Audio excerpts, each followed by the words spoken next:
So I live in Texas, and right now, as of end of February 2021, we had this major snowstorm that's pretty much never happened before, at least in the 19 years I've been alive in Texas. I've never seen that.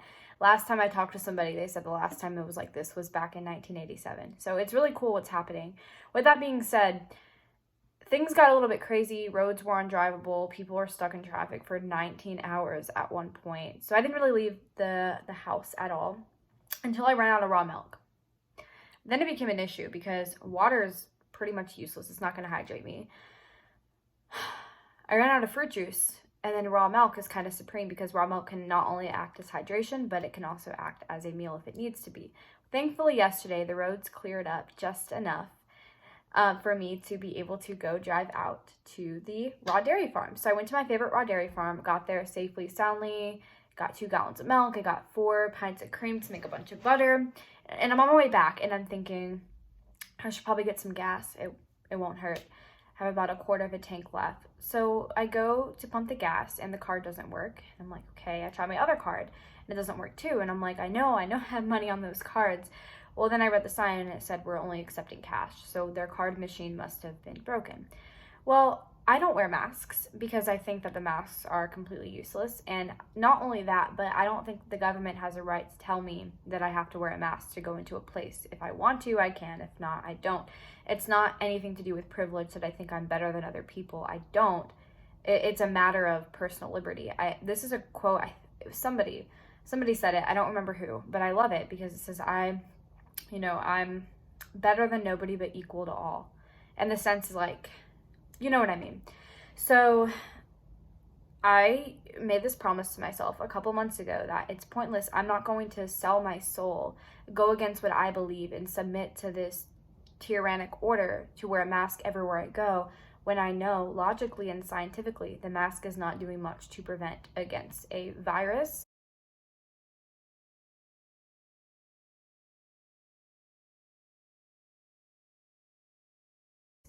That's a whole nother topic that we can talk about. Lots of things about this sickness just don't add up. Not saying I don't think it exists. It just seems like it's the typical flu. So I walked inside without my mask. Nothing happens. I do this a lot frequently. I don't really go to stores that much. The only place I really go to farms, and the farmers, I've actually did meet one farmer who wanted me to wear a mask to sell to me, and I kind of just left because that was interesting. But most of them, obviously, they don't really care. But anyways, I go into this gas station. I don't have the mask on. I'm in line, and I walk up to the register to pay. I have my cash out ready, my $20 bill to pay for gas, and she says, do you have a mask? And I just said, oh, no, thank you, I don't do that. And she said, oh, well, I can't service you.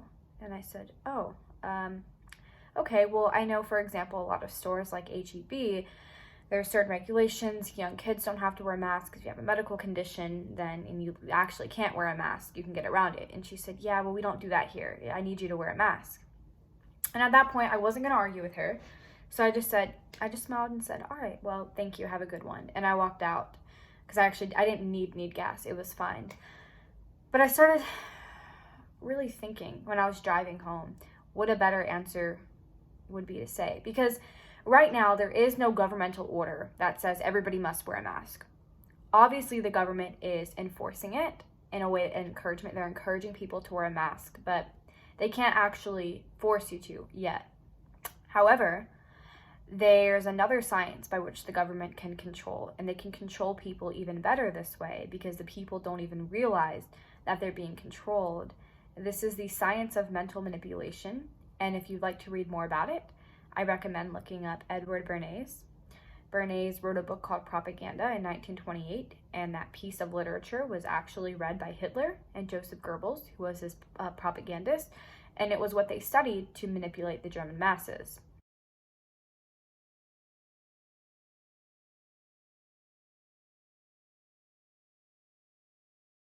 So very interesting book to look into. Bernays was a very significant American figure. He served on the Committee of Public Relations during World War I, under President Wilson's ruling. He also helped many companies, such as a cigarette company, sell cigarettes and get around the fact that they were actually killing people and causing cancer. But nonetheless, the science of propaganda exists, and it states that you can control people's behavior by simply altering their perception. And another way to describe this is fear-mongering. Now, if somebody in power wants you to submit to something, wants you to do something, but they know it would be against your will, they can get around other ways. They can alter the perception. One example we saw in this in American history, if you read any books about education, not the textbooks we have in schools today that are complete nonsense, but the actual books of the people behind what changed American education, you will see that they credited the public being distracted by World War I, World War II, and the Great Depression, that they didn't realize that the school system was being changed. Well, pre all of those times, like even pre-Civil War, public schooling was not government enforced. It was not mandatory. It was nothing like the centralized indoctrination camp that it is today. So how do we get from there to there? The government actually tried to bring in compulsory schooling back in the 1800s, and they were met with opposition. People were fighting with violence in the South because they didn't want it. Well, Civil War came, other wars, and sure enough, the people were able to be changed because their perception of fear and necessity for government control increased, and thus we got where we are today. Complete manipulation. I don't understand how people don't realize that that same thing is happening today. So going back to the situation in the store, what do I wish I would have said to the lady, the cashier? I wish I would have said this. You know what, ma'am?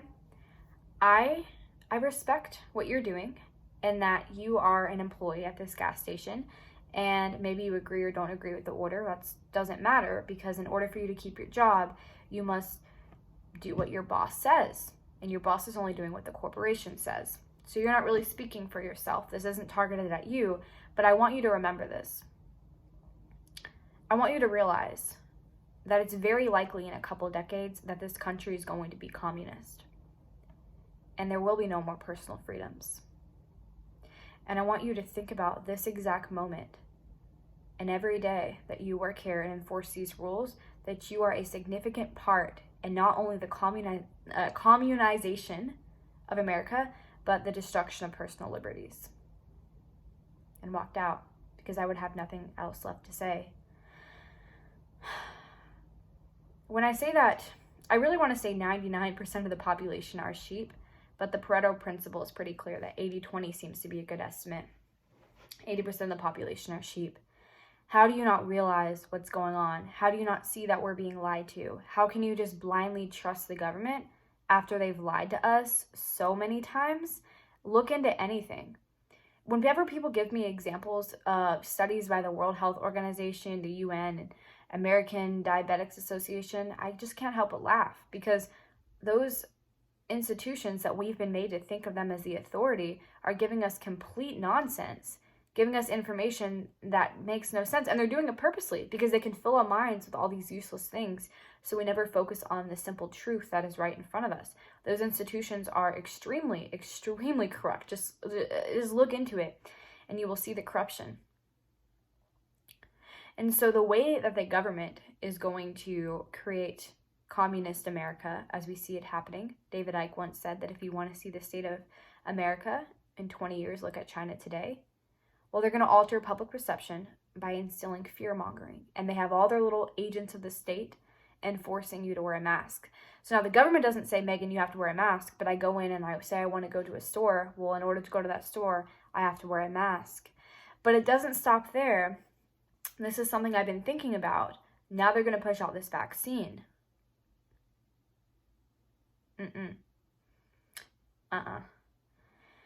All I can say, I want to say don't get the vaccine. I really do, but I don't like telling people what they should do. I think that we should all think for themselves. I'll just say they're not going to get near me with that vaccine. But they want to push out this vaccine. And obviously, a lot of people right now are like, I don't want the vaccine. I don't need it. I'm healthy. I'm good. But then what happens if they say, well, if you want to get on an airplane, you want to get a passport, you got to qualify for you got to show us your updated vaccination records. Well, at that point, a lot of people are probably going to get the vaccine, but it gets even worse because for no logical reason whatsoever, all these small businesses have been shut down and gone out of business, forced to go out of business. So now people don't really have money. They don't really, and most people were never taught to have backup reserves for this exact reason, because not only are we experiencing, a massive job market crash, but the power of the American dollar is depleting as we speak. This is the same thing that happened in pre-Nazi Germany leading up to what happened there. And I'm laughing because it's so obvious if you just like open up your eyes and study it. What happened is hyperinflation. The German currency was so inflated that people lost buying power. I have this candle right now. Let's say I paid $10 for it. 20 years from now, maybe this candle is $20. So if I keep that $10 in my pocket the entire year, or the entire 20 years, it's losing value. And that's what's happening to our dollars as we speak, because the American dollar is literally backed by nothing. Most people are not taught to exchange their American currency for gold and silver to preserve the value or to invest it intelligently. And so now what's going to happen is even people who might have thousands of dollars stored up, tens of thousands, well, their buying power is going to be practically useless. And now they are reliant on the government. So now the government can even say, hey, well, we know you don't have money, but that's okay. We got your back. We are going to send you your pittance every month, some money, and we'll even send you, get this, guys, plant-based protein. They are trying to outlaw meat, which is horrible. You cannot be healthy without raw animal products in your diet. Look up sparage on YouTube. Watch my ex-vegan story on this channel. I'll be doing more videos about that too as I've woken up to the truth. So if we don't wake up, we are going to live in a society of not just 80% slaves, but 100.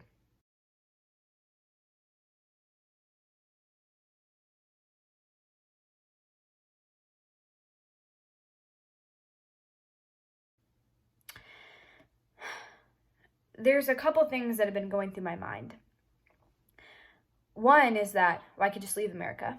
I could get a passport, go to another country, and go to, start a family there, repopulate. And, have my family and I could have our land. But how long is it before this agenda comes into that land? Maybe even if it's not in my lifetime, but what about my kids' lifetime or their kids' lifetime? You see, this is something that we have to stop now for ourselves, but also for humanity, the generations that come after us. Because really think about it. Do you want to raise your children in a communist society? If you think you don't want children, eat raw animal products and it'll come back to you. Plant-based products are sterilizing people. It's genius by the people who want control, but it's completely anti-human. It's demonic, really. So all I say is to anybody listening to this, wake up to what's going on around you. When the Civil War ended, we turned from physical slaves to spiritual slaves. And now we have a nation of people who don't even realize they're slaves. And I believe that that's who we're here to wake up.